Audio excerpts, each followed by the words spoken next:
হরে কৃষ্ণ। মানুষ এবং পশুর মধ্যে পার্থক্য কী? আহার, নিদ্রা, ভয় আর মৈথুন, এই চারটি মানুষও করে, পশুরাও করে।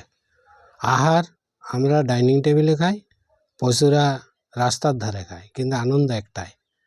তো মানুষ আহারের সমস্ত কিছু আছে টেবিলে, অথচ ডাক্তারের নিষেধ, খেতে পারছে না।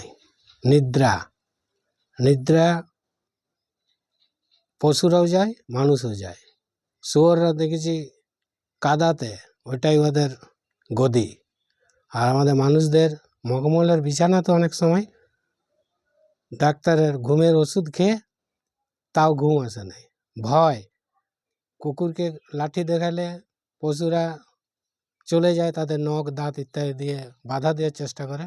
মানুষও বিভিন্ন অস্ত্র দিয়ে রক্ষা করার চেষ্টা করে, কিন্তু জন্ম মৃত্যু জরা ব্যাধি এই চারটিকে আয়ত্তে রাখার কোনো অস্ত্র আবিষ্কার হয়নি। মৈথুন, মানুষও বাচ্চা হয়, শুয়োর, কুকুর এদেরও হয় ডজন ডজন, কিন্তু একটা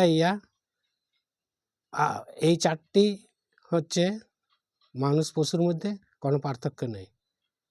কিন্তু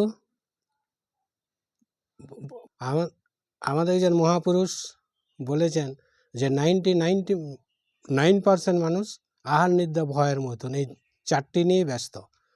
চাকরি, ব্যবসা যাই করুক, উদ্দেশ্য ওই চারটি নিয়ে।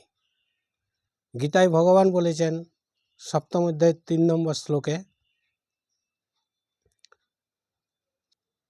ভগবান 7ম অধ্যায় 3 নম্বর শ্লোকে, মনুষ্যানাং সহস্রেষু কশ্চিৎ যততে সিদ্ধয়ে যততানপি সিদ্ধানাং কশ্চিৎ মাং বিত্ত তত্ত্ব।